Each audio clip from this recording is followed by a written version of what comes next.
நீங்க ஒரு மெக்கானிக்கல் இன்ஜினியரா இருந்தா இந்த வீடியோ சேவ் பண்ணிக்கங்க. உங்களுக்கு யூஸ்ஃபுல்லா இருக்கும். ஒரு மெக்கானிக்கல் இன்ஜினியருக்கு இன்னைக்கு தேதிக்கு இருக்க வேண்டிய ரொம்ப யூஸ்ஃபுல்லான ஸ்கில் அப்படின்னா, அது வந்து ஆன்டர்பிரினர்ஷிப் ஸ்கில். தொழில் முனைவு திறன்.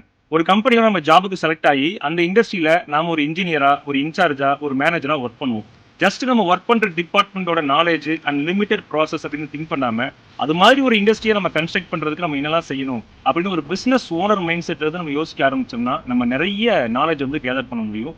நிறைய கம்பெனில ப்ராசஸ் ஓனர் அப்படி இப்படின்னு நிறைய டெக்னிக் இருந்தாலும் என்டையர் த என்டிட்டி அந்த ஆர்கனைசேஷனுக்கு நான் தான் ஓனர். இது மாதிரி ஒரு சிமிலர் பிசினஸ் நான் கன்ஸ்ட்ரக்ட் பண்ணணும், என்ன நாலேஜ்லாம் நான் லேர்ன் பண்ணணும் அப்படிங்கிற மைண்ட் செட்ல நீங்க ஒரு இண்டஸ்ட்ரி அப்ரோச் பண்ணீங்கன்னா நீங்க நிறைய விஷயம் லேர்ன் பண்ண முடியும். ப்ரோ இந்த ஃபீல்டுல நான் பிசினஸ் ஸ்டார்ட் பண்ண போறதே இல்லையே, நான் ஏன் இந்த ஃபீல்டுல நான் இப்படி யோசிக்கணும், நான் வேற ஃபீல்டுல பிசினஸ் ஸ்டார்ட் பண்ண போறேன் அப்படின்னு நீங்க நினைச்சாலும் பரவாயில்ல. எந்த ஃபீல்டுக்குள்ள இருக்கீங்களோ அந்த ஃபீல்டோட ஓனர் நீங்க தான் அப்படிங்கிற மைண்ட் செட்ல நீங்க கத்துக்க ஆரம்பிச்சீங்கன்னா நிறைய விஷயங்கள் கத்துக்கலாம். அந்த கம்பெனியோட ப்ராடக்ட், ப்ராசஸ், மார்க்கெட், ஸ்ட்ராட்டஜி, அந்த அந்த அது மாதிரியான கம்பெனிஸோட காம்படிட்டிவ் கம்பெனிஸ், இந்த மாதிரி நிறைய விஷயங்கள் நீங்க லேர்ன் பண்ணும்போது உங்களுடைய நாலேஜ் அண்ட் திங்கிங் பேட்டர்ன் அப்படிங்கிறது பெரிய லெவல்ல இருக்கும். ஸோ பெரிய லெவல்ல திங்க் பண்ணுங்க. ஆண்டர்பிரினர்ஷிப் மைண்ட் செட்டை வளர்த்துக்கிட்டீங்கன்னா ஒரு எம்ப்ளாய்மெண்ட் அப்படிங்கிறது, ஒரு ஜாப் அப்படிங்கிறது ரொம்ப ஈஸியா உங்களால ஹேண்டில் பண்ண முடியும். மெக்கானிக்கல் இன்ஜினியரிங் சம்பந்தப்பட்ட மோர் கண்டென்ட்க்கு தொடர்ந்து என்ன ஃபாலோ பண்ணுங்க.